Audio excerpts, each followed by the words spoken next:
Welcome to Reboot with Dr. Arasi Maran. I'm your host, Dr. Arasi Maran.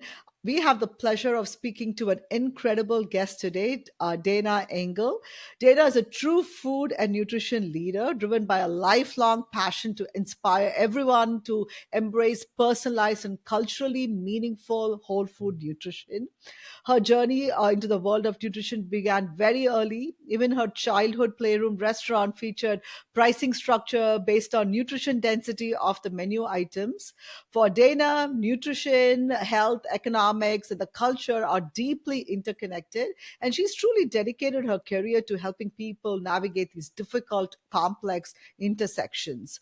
In today's episode, we will explore how processed and ultra processed foods impact our daily lives and maybe get some practical advice from Dana how to make healthier choices that fit seamlessly into our very busy routines. So get ready to learn, get ready to inspire, and get ready to take actionable steps towards better health.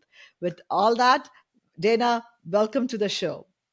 Arasi, thank you so much. And I so appreciate you doing this, really educating the public on really important topics and getting fabulous speakers to dive deep into these topics. I've enjoyed listening to your podcast. Thank It's you. really, you're, making an important contribution to the public. I appreciate Oh, that. thank you. Thank you so much.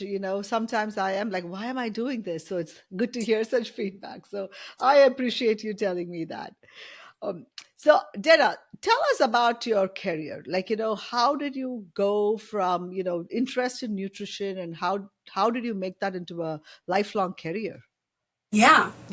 So I'm a public health registered dietitian.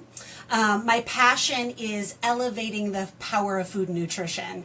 I want to help people find their personalized nutrition plan that really leads to their personal health and wellness solutions. So, really identifying food and nutrition that best matches the individual as well as their health and wellness needs.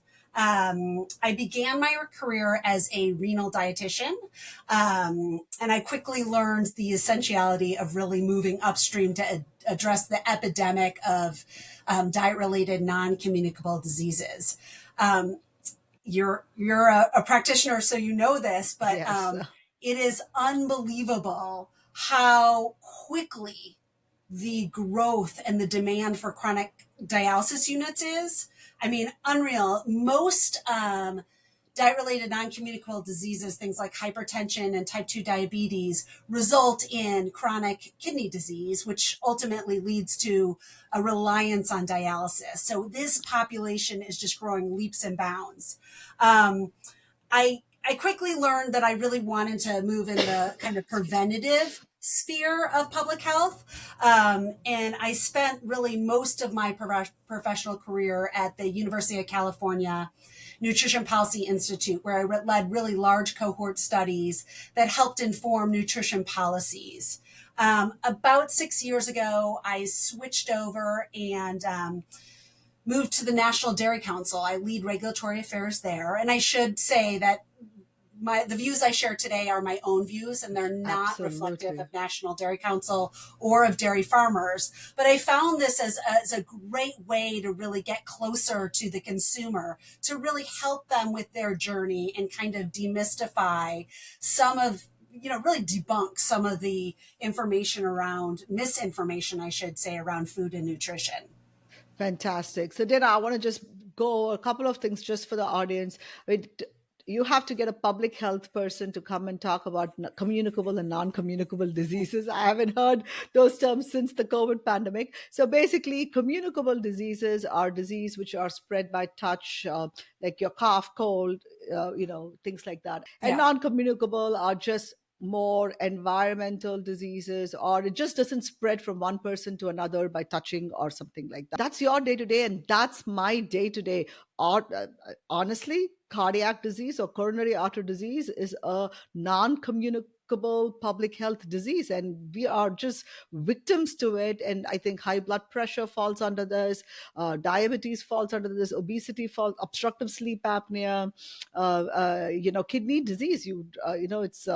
It's a large group of diseases. It is. And these diseases didn't exist 100 years. I mean, sure they existed, but these diseases weren't, we weren't seeing that at epidemic levels the way we are today, you know? Absolutely. And what do Yeah. you think? So that kind of, leads to the next question beautifully. What have we done so badly in the last 100 years where there's a epidemic proportion of these diseases compared to the past? I want to introduce this idea of, and I just listened to your podcast about, you did a really nice session on, or episode on fad diets. And I Yes. really liked that. I really enjoyed that because I often get that question like, oh, what's the best diet to be on? Well, the best diet to be on is one that you can adhere to, right? So, Yes. we can collect all this great information about the ketogenic diet, low carb diets, Atkins, Dean Ornish. We could collect all that information, but it really doesn't mean anything if we can't adhere to it. Let me ask you a little question. So, 5 servings of fruits and vegetables has been one of the largest public health campaigns for decades, right? Yes. What Yes. percent of the US population do you think complies with that recommendation? Oh my God, probably less than 5%. Let me flip the thing around and say, in the population I see, in my patient population, I can easily say less than 1% of the patient population I see are following 5 servings of fruits and vegetables. You just called it. You see the cardiac patients, right? Yes. So sadly, how did we get to those, high rates of non-communicable diseases, these lifestyle diseases? How did we get there, right? Because it's really, really, really hard to eat 5 servings of fruits and vegetables a day. It's hard because our preferences have changed over the Hmm. last 100 years.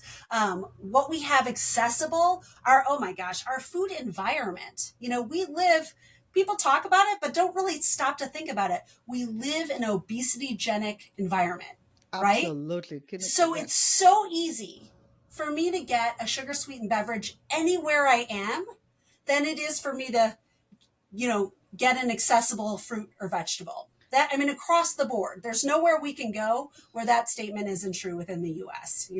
I think a lot of the third world countries are also reaching there. I mean, like go to India frequently, and even in India, in all of the metropolitan cities, it's easier to get a unhealthy, completely, I mean, fake food, which is in bright packages and colorful writings and everything. It's way more accessible than an actual healthy, wholesome meal. Like it is getting ridiculous, and those countries unfortunately have a double epidemic. There's poverty, extreme poverty, and this is extreme obesity. And India is becoming the diabetes capital of the world. And and I have to, uh, I know I sound like a stuck record when I say this over and over again. I feel our diet is just being changed so dramatically, and the food corporations, don't seem to give a damn about that anymore.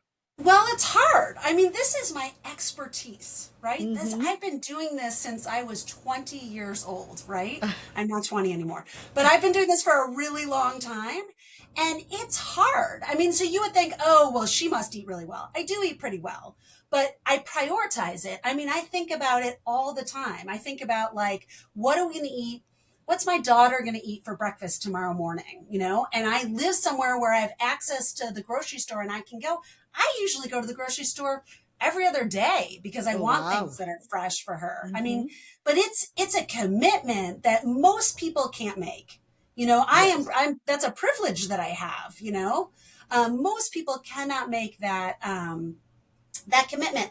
I do think we've also done a ton of food shaming, and we'll get there. But we've done a ton of food shaming when the reality is, I love that you use the word accessible, because Yes. what's accessible is determines what we eat. What's accessible, what's affordable, what's available. Those are the factors that determine what we put in our body, right? Absolutely. And then I somehow, for America being so, time saving, and all these gadgets, which is supposed to make our lives easier, It has not. In fact, it has made our lives even more harder. At least in the past, you had to get to work to start working. But now, thanks to and never-ending emails and text messages and easy accessibility, you're always connected to your work. You're always connected to what's happening, and you're so stressed out. And the stress time is gone. The time you would have actually thought to, oh, let me have a quiet dinner with my family, is kind of reduced dramatically. And we don't think about food, but when we think about food, we are so hungry, we just grab to what's easily accessible, which is not the good stuff most of the time. I mean, so we got to a point where we recognized, all right, we have to come up with solutions that are 30 minutes or less to prepare for families. Yes, Families don't have the 30 minutes or less any longer. That doesn't exist. That does not exist. And we need to roll back and say, all right, so what should we do differently? Right? There are solutions, but these solutions have to be personalized, right? There is not absolutely. one blanket. There's no magic bullet. This is hard. This is really hard stuff. This is And the very media hard. doesn't do us any service, right? No, The I media mean, gets a hold of something and blows it up.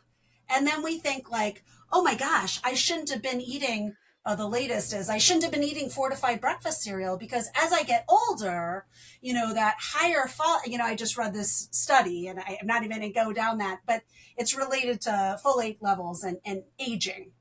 And so again, it's underscoring there's a personalized plan for everybody, right? And it's what they can comply with. It's like it's not this, 5 servings of fruits and vegetables is super important. You know that. I mean, yes, yes. phytochemicals, fiber, it's super important across any diet.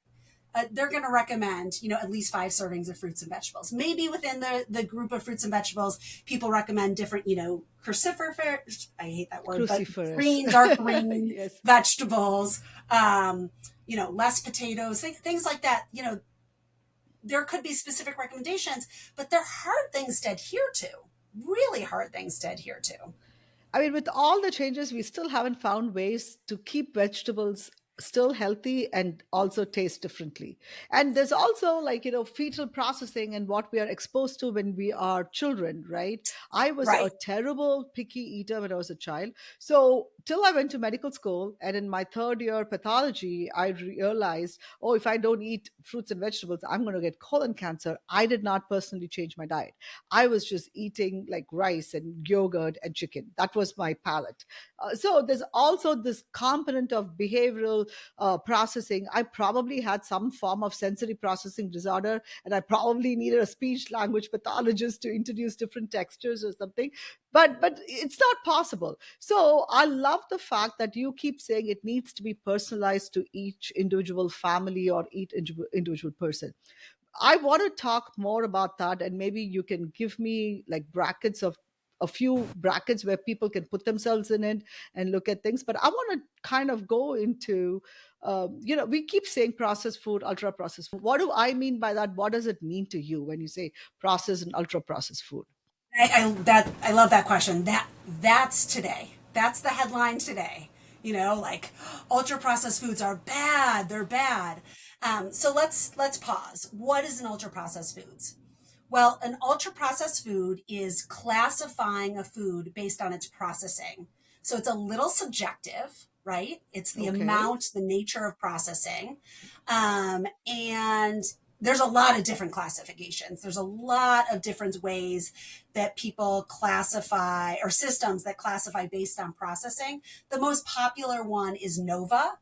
And I'd Mm-hmm. say across the board in terms of any kind of regulations that have been implemented in other countries or any kind of research that's been done has predominantly been done with NOVA. So NOVA is not an acronym. It's Mm-hmm. actually a Okay. classification that was introduced in 2009 by a epidemiologist by the name of I was going to say Montero. And let me give you an example of what NOVA ultra processed is, because there's Mm-hmm. 4 groups, okay? And keep in mind, it's not just that they're subjective. Again, I'm an expert in this. I've been doing this for 30 years, and I get it wrong sometimes about which group a food falls into. I'm not the only one. This is like amongst my colleagues, we do lots of different tests for reliability to see if we can group foods all consistently. Never Yep. happens. We cannot get it right, right? So right there is a red flag when the system cannot be used amongst experts. That's sort of a But okay, let's take an apple a day keeps the doctor away, right? So an apple seems Yes. like the right food. So we start with an apple, and we know that's group one. It's unprocessed, minimally processed. We just literally wash the apple, we eat it, right? Okay. That's group one. So we've seen no studies saying that there's any problem with group one. Group two is a culinary ingredient. So let's say we took that apple and we dehydrated it, right? And we Mm-hmm. then used it as a ingredient in like, some sort of apple casserole, if you will, or something like that. Mm-hmm. It's actually something you might see in the kind of by the spices. It's a concentrate that you use. So that's group two. Okay. Okay. Group three is if we take that apple and we slice the apple, we peel it, and then we put it in some sort of syrup or something, Mm-hmm. Mm-hmm. that would be group three, So like right? your canned apples or something like that. Canned apples. I love Yeah. that. Yeah, Okay. canned apples. Yeah. A lot of times people make apple pie and they buy the jars of canned apple and they pour it right in the pie crust. Yeah. And then group four would be some sort of like a fruit snack or something, an apple fruit snack or something like that, where there's been other ingredients, things like emulsifiers, other ingredients that's been added to extend the shelf life of that apple. Mm-hmm. Now, in Mm-hmm. that example, you can actually kind of see as we go from group one to group four, a decrease in nutrient density, right? That was a good Yes. one to be like, Mm-hmm. yes, you Mm-hmm. go from one to two, you lose a little nutrition, but sometimes, right? Sometimes that group two is super helpful because we could be in like a food desert or something where we don't have access to fresh fruits and vegetables. So that could be a reasonable alternative, right? And Okay. again, in that example, when you go from two to three, you see again, oh, like now we're adding sugar or adding maybe sodium for, Mm-hmm. shelf stability. So you could see again a decrease in nutrient density. And of course, with that group four, then we got so far removed from the apple that, but then there's these other examples. Greek yogurt with a probiotic. I mean, probiotics are hot. Fermented foods, those are hot. Well, that's a group four. That's an Oh ultra wow. processed food. Yeah. Hmm. Packaged hummus. I always send my daughter to school with cut up peppers and individually packaged hummus. She eats the peppers that way. She takes Yes. the peppers, Yes. she dips it in. Well, that hummus is a group four. That's an ultra processed food. How is that an ultra processed food? Because we added so many ingredients. Like why? It's the processing, right? It's the industrial processing that happened. Hmm. And so it's not related to its nutrient density. It's related to the amount and the nature of processing. Hmm. Some say, like, oh, is it processing or is it really like the number of ingredients? Okay. The definition is based on processing. But as we're evaluating it, we might notice that group one has the least number of ingredients and group four has the most. But you and I both know there's a real difference between a packaged hummus or a tofu or some sort of tempeh product and a sugar sweetened beverage. Those are Absolutely. radically different. So I, you know, I'm very, I have a lot of caution around ultra processed foods. I'm concerned we're not doing our consumers any kind of service when we're talking about ultra. It's complicated, right? And in addition, when we go to other countries, it's what they have access to, right? I Mm-hmm. mean, if we Mm-hmm. can give them access, I work for dairy. So if I can give them access to milk powder and then they add water to reconstitute it, there's a nutrient powerhouse Absolutely. um, Yeah. to a population that didn't have access to it before. So I want to be careful. I know everybody's intention, really, this is truthful. Everyone's intention is to eat healthy. This Yes. is like they want to eat healthy. They really do. It is so hard to do that dietary adherence piece, and here we're in the US. I live by three grocery stores that are all walkable, and it's still hard for me because I get done at work at 6 o'clock. And if I didn't plan the night before, I might be like, do you want to, should we just pick up something tonight? Yeah. You Yeah. know, Of course. it Yes. is, I'm guilty of it. You know, Yes. I'm guilty of it when like I have really designed my whole life around, you know, empowering people with food and nutrition. So it's hard, but I know we can do it. I know we're at such an amazing point in time. I mean, right now we have access to so much information.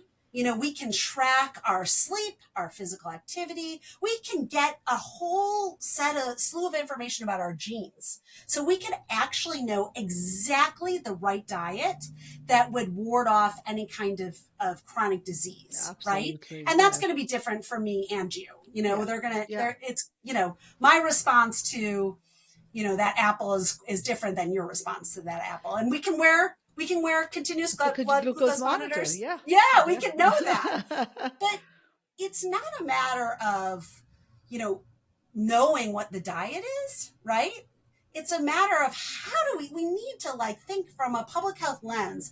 How are we going to do this? How are we going to get people, support them to make healthier decisions, you I know? think you guys should start with simplifying this ultra processed food classification. For me, for starters, you just taught me something. I did not know Greek yogurt and hummus are considered ultra processed food, because for me, ultra processed foods have always been, the packaged, the chips and the, veggie chips and veggie straws and the French fries. And that's what I've always been thinking of as ultra processed food, which they are, but there seems to be a good version of ultra processed food too. So should I start saying high sugar ultra processed food, or how do I even change my language right now to exclude the good stuff from the bad stuff?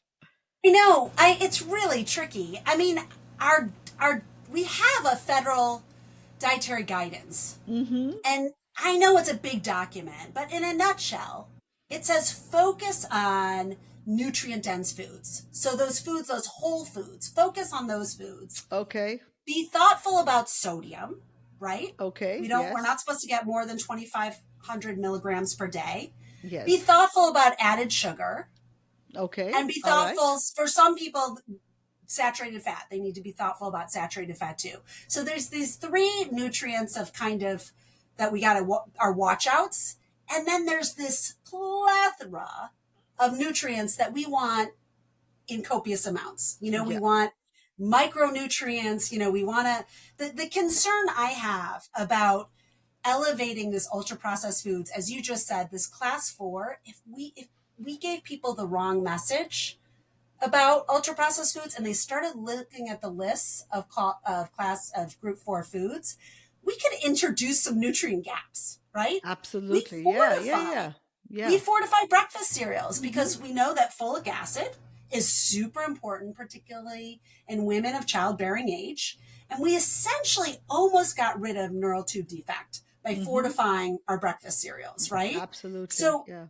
there's another that's going to fall into a group 4, you know. So I mean, it's tricky. I have a colleague, Julie Hess, and she actually works for a USDA research center.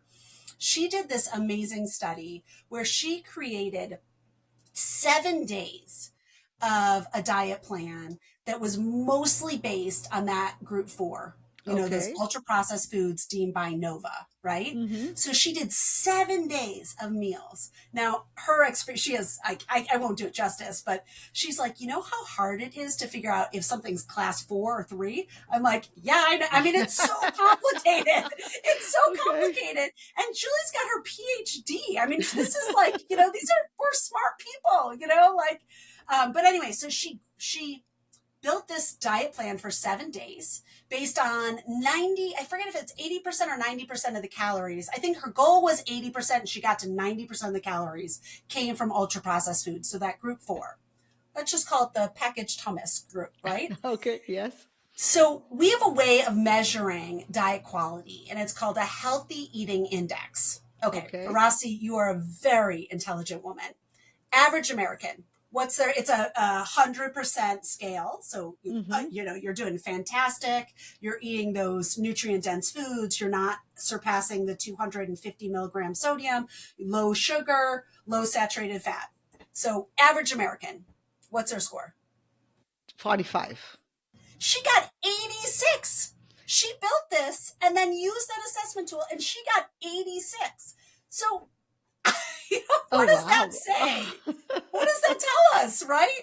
That ultra processed foods probably isn't Has, adding value to yeah. communicating to consumers about healthy eating, right? It Man, might you've not. changed my whole brain. You've just Oh. messed me up right now because I was going on and on and on about how ultra processed food is the villain of our story, and you've just come and messed it all up now, I'm Dana. sorry. Should we end now? Should we say goodbye? Oh my God. Yes. See you. Never coming back. Okay. I All get it. right. Anytime Okay. we're being overly restricted like that, though, you know, again, there's no magic bullet. There really Yeah. isn't a magic bullet. And there's food shaming. There's also there's a potential unintended consequence of introducing this.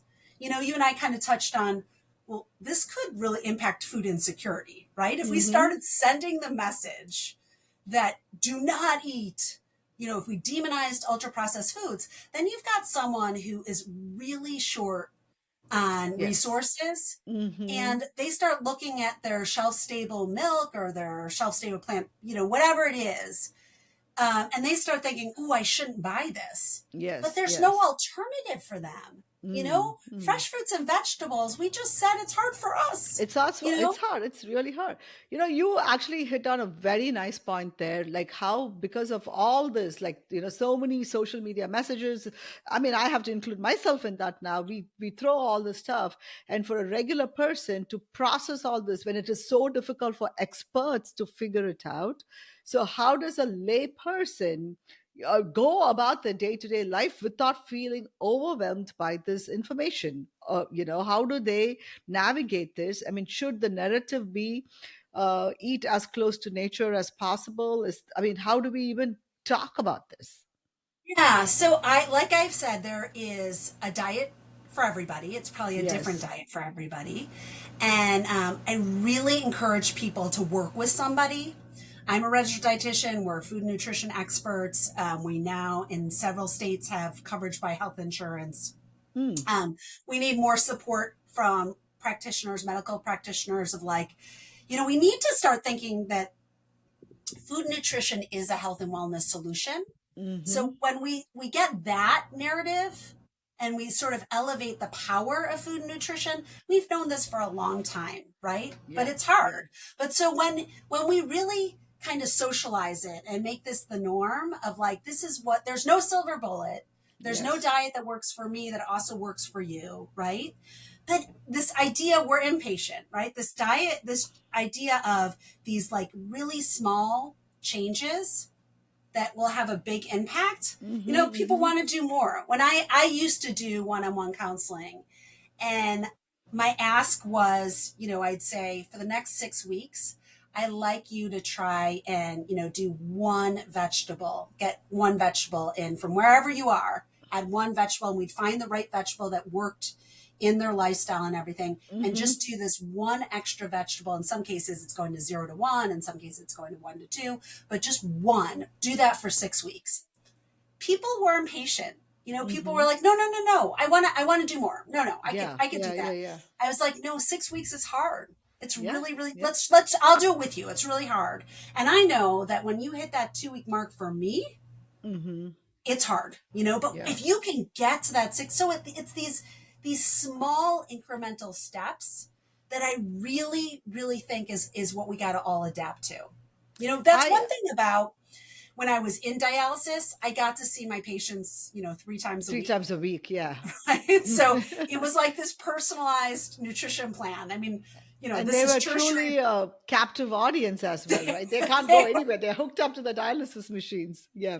It was I was in a unit in Southern California and a primarily Armenian population, and I got to know the families came. No one comes alone. I mean, it was Oh. beautiful, Hmm. beautiful. Like what family members came, and so it's a personal relationship. It's a really beautiful thing. So I had this amazing experience, right, where I'd see my patient with their families. So Hmm. when your family's involved, it really improves your dietary adherence, your Yes. compliance with what you're supposed to be doing. And you and I know, but maybe the listener doesn't know, but when you're on dialysis, you can't take in very many fluids. You really have to control your potassium and your phosphorus. So, a lot of fruits and vegetables are off limit.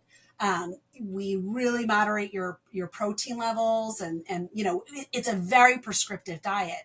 But here, someone's, either the outcome is either end of life, or you get a transplant, right? Yes. So we're at this point in life. It's hard, but I'm getting their labs right before they get on the machine, so I can plan their diet based on what's going on in their blood today. Right. And that's sort of where we got now. I mean, if you fast forward 20 years to today, we can do that now, right? We have that easily have that. There's lots of Inside Oh my Tracker, God. Link. Yeah, yeah, There's yeah. lots So of many, so many companies ways that to do get your that. Yeah. blood work done Yeah. and stuff like that. But so that was personalized nutrition, right? Of giving them recommendations, and their family was there to help them adhere to that, right? But we need to be doing that in a preventative way, not when we're on. Do you really think our healthcare economy can afford that? I mean, I think we have to. I think we are spending trillions of dollars on yeah. healthcare. I Yeah. think we it's a crisis. I mean, we have to start investing in preventative health. And we absolutely have to. We need to start integrating food and nutrition into our healthcare system. I mean, things are only getting worse. Life expectancy is less, has Yes, gone yes, down it's in less. this country. You So, know? I'm really wondering, like, I have two teenage boys. They are getting zero education about healthy diet. They both are wrestlers, so therefore they are very protective of what they're eating because they have to weigh a certain amount before a match and things like that. But if they were not into wrestling, I before they got into wrestling, they were eating total trash. I could like literally have to take the money away from them or throw it into the trash can, that kind of behaviors inside the house, trying to get them. I mean, do you think we should start teaching them early? Do you think we need to change the school system? I mean, Michelle Obama tried, she failed. Bill Clinton, after he got his bypass surgery, tried to do stuff. The lobbies, the sugar company, the food companies they are too big. I mean, do you really think they are going to allow us to shift the needle to the other side? The only way it's going to happen is if we work with them, right? That's the only Okay. way it's going to happen. And so we have to embrace our environment, and we have to, right now people are really into protein. So people want high Yeah. protein solutions. Hmm. And that's what food industry will we can commercialize high protein options. Hmm. Um gosh, we're making food specially for people who are taking GLP-1s, it's Okay. amazing. So food companies will respond to consumer Okay. Okay. demands and Hmm. needs, that you know we have to sit at the table and partner with them. I think that Absolutely. no one wants kids to have diseases, Oh, adults yeah. to die young. Nobody Yes. wants that. Everybody wants to eat healthy. I mean, the intentions are good, but we got to sit at the table and talk about. I mean, so sugar. That's a really good example. Sugar in small amounts can actually get kids to eat nutrient dense foods, you Yes. know? I And agree so with you. Yes. there's a place and a time for everything. And I think that, um, I think there's so many untapped opportunities to partner with various organizations. And we gotta have healthcare at the table. Food and nutrition has to be part of our healthcare. So, we have kind of drifted off into a more public health. So let's bring it back to Yeah, please. individual health, individual person, right? So it's a confusing thing, and they have so much information overload. The grocery stores are truly overwhelming. Like, you really don't know what to do. Your reptilian brain comes in, your hunger brain comes in, and then there's the educated brain, which is like, oh, this is good for me, or this is not good for me. Is there a general framework? It's not going to be a specific framework. We are not, I cannot put, so I'm going back to the earlier thing. Is there a way we can put people in two or three buckets so they can identify themselves? Oh, I'm this kind of a person. let me give you an example. For example, let's start with a 40 to 50-year-old female who's probably perimenopausal. Insulin sensitivity is kind of getting worse right now. Body weight is changing, hormones are changing. What kind of, is there a individualized plan or a specific plan you would push that person towards? Yeah, so I think that a lot of there are, well, I've talked about a lot of misinformation. There's also a Mm-hmm. lot Mm-hmm. of really good ideas that where people talk about, shopping the perimeter of the store. Yes. Mm-hmm. I think that That it works.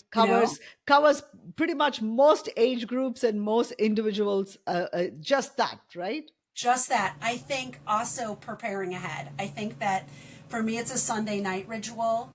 Um, I think that we have to avoid being in places where we don't have, we're hungry and we don't have accessible healthy options. I think Mm-hmm. that tends to be, it's so easy. I'm so tired after 7:30 at night. I'm It's not like not spending, possible. Yeah. I can't, It's I'm so possible. tired. Yeah. I'm great at 7 a.m., but Mm-hmm. 7 p.m. I'm like sort of done. And so I have to do everything I can to avoid making decisions about our food and nutrition at that hour. I have to really plan ahead. And I think across the board, particularly women who tend to be who there's a tendency that we're head of the household in terms of making decisions Mm-hmm. about the foods not only we eat, but our families eat. Yes. So Yes. it's super important that we are planning ahead, and making those decisions ahead of time. I think that's like key in any kind of healthy eating. And that kind of leads me to the second part. Think of, I mean, let's think of a extremely physically active person who's into training and etc. And they are looking for, as you said, protein sources, easy protein sources. And this is where I think people get very confused about, the amount of protein bars and whey protein powders and eating real protein.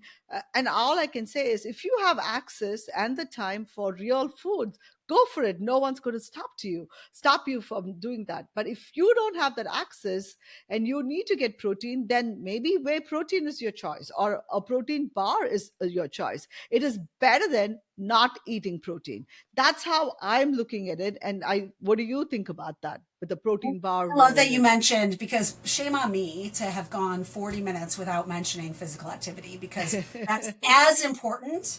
They go hand in hand. I mean, we can't just have good nutrition without physical activity, particularly the age group you just mentioned. It Yeah. is so vital that you and I are exercising at least 5 days a week, Yes. and Yes. be able to carry that on for the next few decades. Yes. Um, Absolutely. and I love what you said, is that like something is better than nothing. We got to replenish that protein, after we've been physically active. So, it's going to that will look a little different for everybody. A lot of people, it's very easy to have a whey protein shake or a bar or something like that. But you're right. The planning, if you time it right, you can exercise at night and then come home and have your dinner, and Yes. that Hmm. works too. And that, I mean, is that a better option? That's a great option for me. That works for me. But for someone else, the optimal option is for them to grab a protein bar or a shake or something. Absolutely. I appreciate you brought that up. It's only because it's so confusing, right? Because people seem to think there's only one way, which is the right way. Hmm. The social media viral hoax. Do you want to do this? Then do these five things. Don't do these five things. And it's just kind of overwhelming at best. And now that's why I want to say do whatever you can do best, whatever you can do to stick to it, and figure the rest will follow.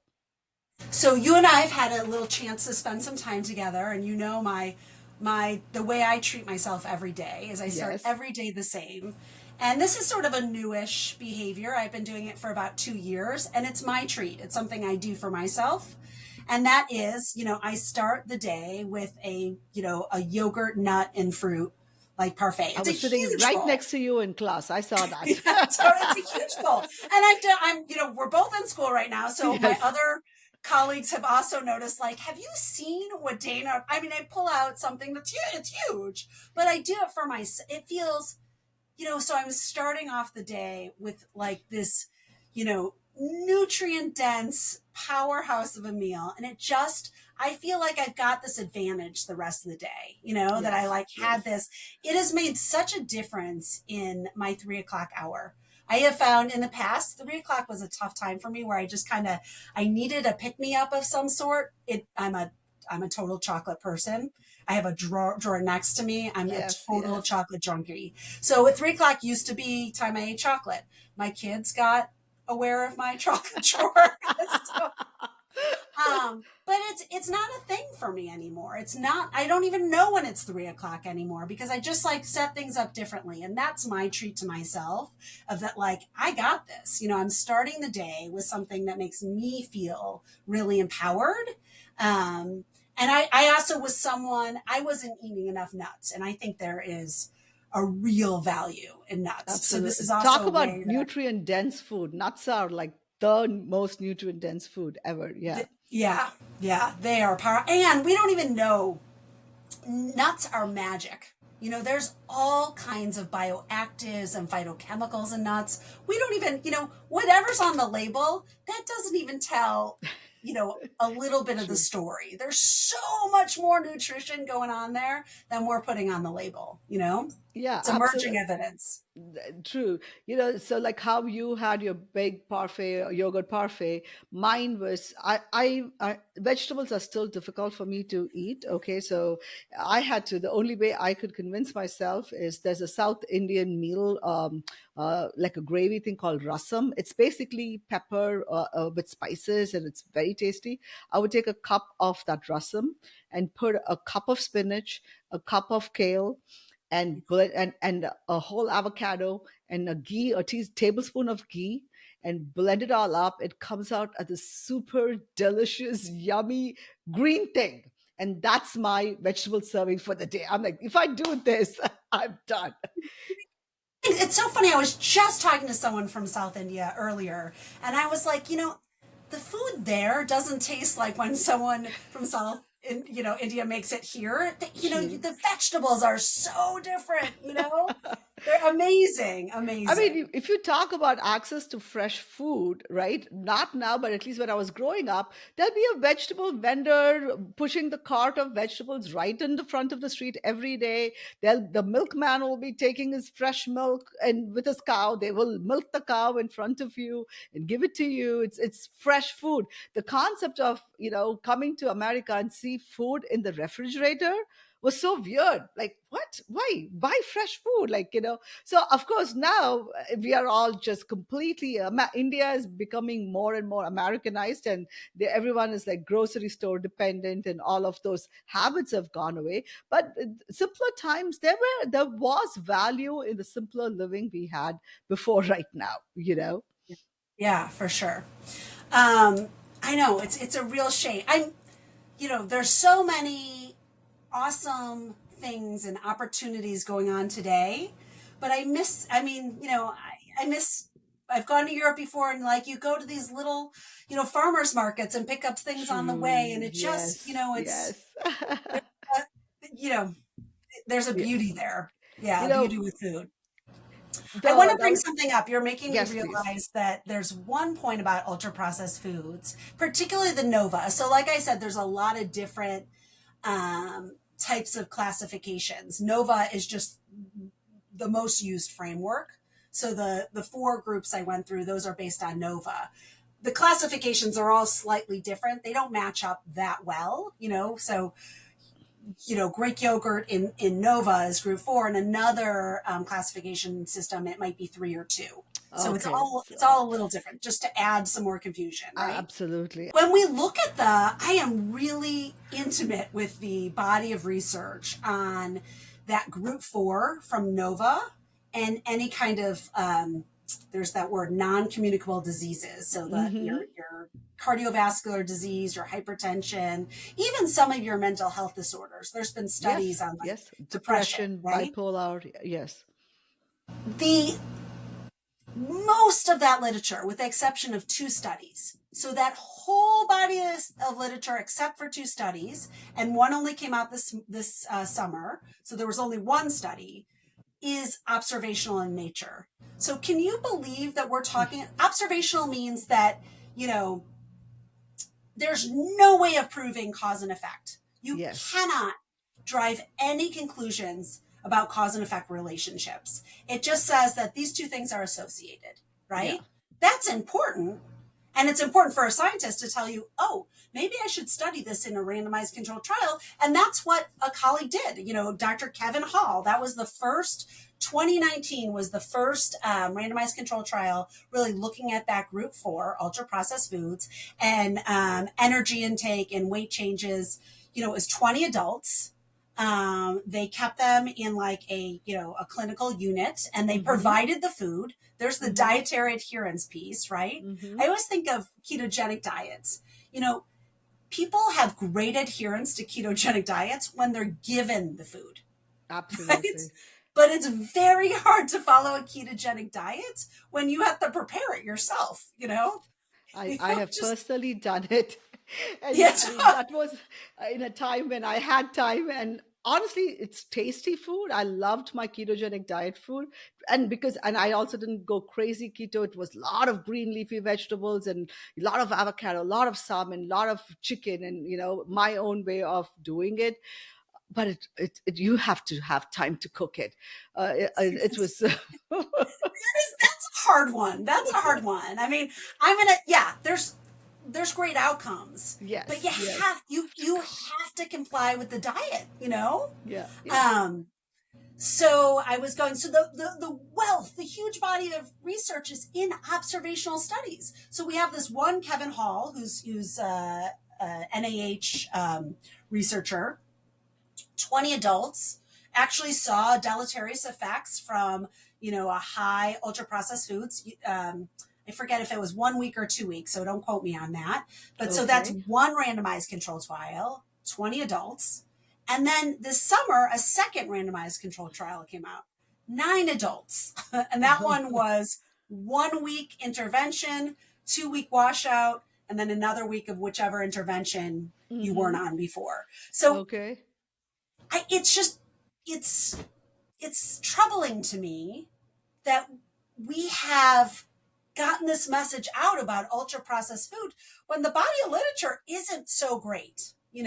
We've got, and believe me, I can find 100 association papers. I really can, Oh, yeah, yeah, but yeah, they're absolutely. Yeah. they're observational. They're observational, and they're not telling us cause and effect. We do. And You're right. We have two randomized controlled trials, 20 adults and 9. And that's not unheard of because they're very, very expensive studies to run.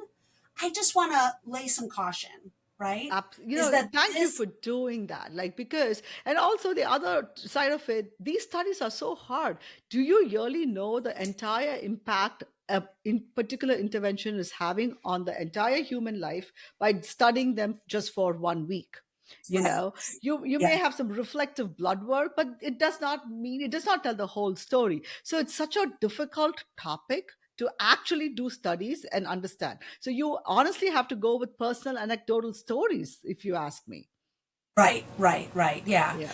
I mean, I think it's good that there's a dialogue about food nutrition. I think Yes. it's good, particularly as a mom. I turn to my other mom friends and they give me ideas of nutrient dense foods to prepare for meals. That's not Yeah. what we're talking about. We're just talking about healthy meals. But in Yes. my world, I think like, oh, that's a protein rich meal, or that's a, Yeah. Yeah. Yeah. but there's a real advantage to that, and keeping variety up in my family's diet. That's a real advantage. But with that comes this disadvantage is that one person reads an article and then you tell your whole community. And now it's like, Hmm. oh my God, you can't eat, that's an ultra processed food. You can't eat Greek yogurt. What? Greek yogurt is one of the, I can't think of a more powerhouse food. I Absolutely. mean, Yes. yeah. So we just have to be careful. There's no easy solution. There's just no magic bullet. And I think everyone has to do their own homework. Just because I'm saying something, don't go taking whatever I say, search it, look for a paper which correlates what I'm saying or does not correlate with what I'm saying. I think you have to take the time and effort to make your choose foods which are healthy for you. I think that's where I think all of this is heading towards. Dana, Right. They're healthy for you, and you're going to actually eat them, right? yes, and you feel You're going good to about buy the them. you're going to buy the cantaloupe, and you're going to cut it and put it out at breakfast time. Yes. Right? Yeah. So we have talked about, things like, getting a dietitian to help you. These are sometimes not very practical because people who kind of pick up the easy to go fast foods, etc., don't have the time, are living on a budget. So what would you tell them when they are on a budget? Because there's also this misconception eating healthy is very expensive. What Yeah. would you tell those people? I would tell them there's always an alternative, that we can always find an alternative that would work for them. We can find another source of nutrition that they can include in their diet that doesn't have to be eaten today or tomorrow, but they can put on their shelf and they can access. I mean, things like, canned beans. Hmm. I mean, canned beans makes an amazing diet, amazing meal. You can really Yes. turn that into something. And it's sitting on your shelf and it can sit on your shelf for a couple months. Yes. Yes. Yes. I So was talking chickpeas. Yes. chickpeas, I mean, Yeah. chickpeas can be used for everything. I Yeah. just baked something with chickpeas, which actually kind of tasted creamy and yummy. And, Okay. yeah, yeah, yeah. Um, so I just think that, like I said, I don't want to discourage people because I don't want to say it's hard. That I think that there is an alternative. There's always an alternative that's just as nutrient dense. I mean, that the go-to is that whole fresh food, absolutely. Hmm. And you're Hmm. 100% right. It's not going to work for most people. So what's the alternative? There's canned, there's frozen, there's now we have a bunch of functional foods, right? We have, these specially made foods that will be, believe me, they're going to be group 4, but Yes. they're fortified. They have this added benefit in there and that they're designed for the consumer. And I think there's a place for those in our diet. I really do. Absolutely. Yeah, yeah. I Yeah. mean, especially those people who don't like cooking. And if there is a clean frozen meal which you can eat, I mean, I've tried those because I was desperate. There are certain days. And it's either I'm not eating anything and I'm going to bed hungry, or I'm going to take a frozen food and eat it. And if you choose the right frozen food, which, there are some with too much salt and too much preservatives, and there are so many clean ones too, which are, it is processed group 4 but not with all the addeds. I think yes, there is a choice. And I think the biggest message I'm taking out of you is take time to plan your meals, think about the whole week ahead, because think about your schedules and maybe plan meals accordingly. That's, I think, a very good message I'm getting here from you. Especially when you're someone who's trying to be conscientious of money. I mean, you just Yes. said it. It takes good planning, you Yes. know? Yes. And then you're like flexing that muscle. It's not that hard when you've been doing it for a long time. That's true. The Yeah. first 4 weeks, the first 4 Sundays when you're doing the planning, it is going to be annoying. Let's be very clear about it. Totally. Totally. Yes, yes, yes. I have been known to do my week grocery shopping first thing Saturday morning because we had a busy weekend. I thought this is the only time I can get it in. So at 8 o'clock in the morning on Saturday, I'm at the grocery store and I'm, buying food for the next week because that's when I True, can do true, it, you true. know? After you said that, I'm just thinking about a chicken dish which we always make. It starts with fennel seeds, and it starts with ginger garlic and onions and tomatoes, curry leaves and cilantro.